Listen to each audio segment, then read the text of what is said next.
Hi കൂട്ടുകാരെ, ഇന്ന് ഞാനൊരു പുതിയൊരു റെസിപ്പിയായിട്ട് വന്നിരിക്കുകയാണ്. അപ്പോൾ ഞാനിവിടെ എടുത്തേക്കുന്നത് നല്ല ഗ്രീൻ പീസ് കുതിർത്തത്, ചെറിയ രണ്ട് സവാളയായത്, പിന്നെ ഒരു തക്കാളി, ഇതിന് പാതിയേ ഞാൻ എടുക്കുന്നുള്ളൂ, പിന്നെ കറിവേപ്പില. അപ്പോൾ ഇത് ചെറുതായിട്ട് അരിയും. ഇതിന് ഒരു ഗ്രീൻ പീസ് എഗ്ഗ് മസാല എന്നതിന് പറയുന്നത്. അപ്പോൾ നമുക്കിതൊന്ന് ഉണ്ടാക്കി നോക്കിയാൽ ഈ ഗ്രീൻ പീസ് നമുക്ക് കുക്കറിലിട്ടൊന്ന് വേവിച്ചെടുക്കാം. അത് വേവുന്ന സമയത്ത് കൊണ്ട് നമുക്കിത് അരിഞ്ഞു വയ്ക്കാം. അപ്പോൾ ഗ്രീൻ പീസ് ഞാൻ ഉപ്പൊക്കെ ചേർത്ത് കുക്കറിനകത്താക്കി വേവിക്കാൻ വെച്ചിട്ടുണ്ട്. ഇവിടെ പച്ചമുളകും വേണമായിരുന്നു, പച്ചമുളക് ഞാൻ വിട്ടുപോയായിരുന്നു. ഒരു മുട്ടയും. അപ്പോൾ ഇത് ഞാൻ അരിഞ്ഞുകൊണ്ട് വരാം. ഇവിടെ ഫ്രൈ ആക്കാനുള്ള പാത്രം വെച്ചിട്ടുണ്ട്. ഇത് പാത്രത്തിനകത്ത് വെച്ചാൽ കുറച്ച് എണ്ണ മതി. പാൻ കണക്ക് കുറച്ച് എണ്ണ ഒഴിച്ചാൽ മതി. അപ്പോൾ ഞാൻ ഈ പാത്രമാണ് വെച്ചേക്കുന്നത്. ഇതൊരു അലയിടാന്ന് തോന്നുന്നു. അലയിടിൻ്റെ സൈസ് ഞാൻ മുമ്പ് കാണിച്ചിട്ടുണ്ട്. പക്ഷെ കുറച്ച് എണ്ണ ഒഴിച്ചാൽ മതി. അപ്പോൾ ഞാൻ പാത്രം സ്റ്റവിൽ വെച്ചിട്ടുണ്ട്. ഒന്ന് ചൂടാവട്ടെ. ഇവിടെ പാത്രം ചൂടായിട്ടുണ്ട്. ഞാൻ കുറച്ച് എണ്ണ ഒഴിക്കുകയാണ്. എണ്ണ ഒഴിച്ചിട്ടുണ്ട്. എണ്ണ ചൂടാവട്ടെ. എണ്ണ ചൂടായിട്ടുണ്ട്. നമുക്കിനി കടുക് ഇടാം. കടുക് പൊട്ടുന്നുണ്ട്. ഇവിടെ ഞാനെല്ലാം അരിഞ്ഞു വെച്ചിട്ടുണ്ട്. സവാള ചെറിയ 2 എണ്ണം, തക്കാളി വലിയ തക്കാളിയുടെ അരമുറിയാണ്, പിന്നെ പച്ചമുളക് അവരവരെ എരിക്കനുസരിച്ച് ഇടുക. കടുക് പൊട്ടിയിട്ടുണ്ട്. നമുക്കിനി ഇതിനകത്തോട്ട് സവാള അരിഞ്ഞെടുക്കാം. സവാള അരിഞ്ഞെടുത്തിട്ടുണ്ട്.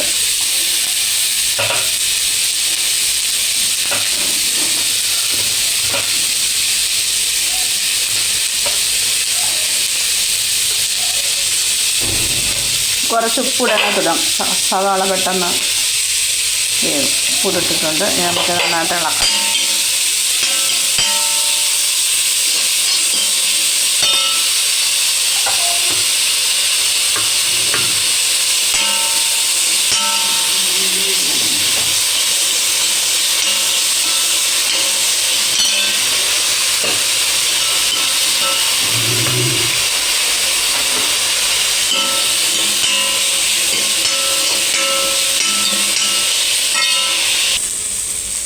ഇതിനകത്തേക്ക് നമുക്ക് പച്ചമുളകും തക്കാളിയും കൂടെ ഇടാം.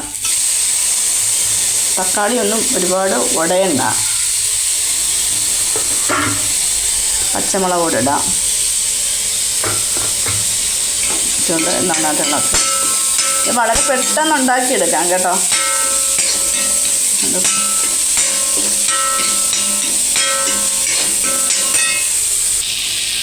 ഇനി ഇതിനകത്ത് വേണ്ട മസാലകൾ നമുക്ക് ചേർക്കാം. മസാല കുറച്ച് മഞ്ഞൾപ്പൊടി, കുറച്ച് എരിവിനനുസരിച്ച് മുളക് പൊടി കുറച്ച് ഇട്ടോളൂ. എരിവ് കൂടും. കാശ്മീരി മുളക് പൊടിയാണ്, എന്നാലും പിന്നെ നമ്മളെ മസാലപ്പൊടി. ഇനി കുറച്ച് കുരുമുളക് പൊടിയും കൂടെ ഇടാം. കുറച്ച് കുരുമുളക് പൊടിയും കൂടെ ഇടാം. കുറച്ച് കുരുമുളക് പൊടിയും കൂടെ ഇട്ടിട്ടുണ്ട്. നമുക്കിതിൻ്റെ പച്ചമണം ഒന്ന് മാറ്റിയെടുക്കാം. ഈ മസാലയൊക്കെ ഒന്ന് മാറ്റി വെച്ചിട്ട് അതിൻ്റെ നടുക്കോട്ട് ഈ മുട്ട പൊട്ടിച്ചൊഴിക്കണം. മുട്ട പൊട്ടിച്ചൊഴിച്ച് നമുക്കിത് ഫ്രൈ ആക്കാം.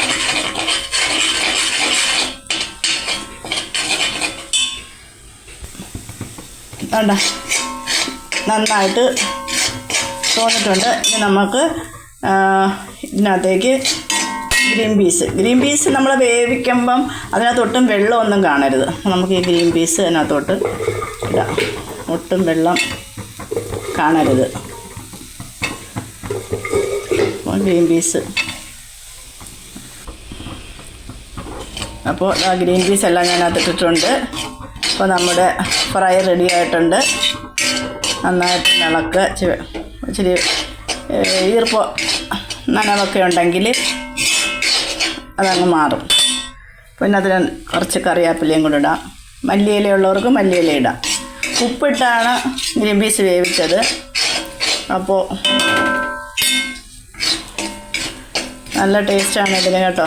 നിങ്ങളൊക്കെ ഇത് ഉണ്ടാക്കി നോക്കണം, പെട്ടെന്ന് നമുക്ക് ഉണ്ടാക്കാൻ പറ്റും. അപ്പോൾ നമ്മുടെ green peas egg fry ready ആയിട്ടുണ്ട്.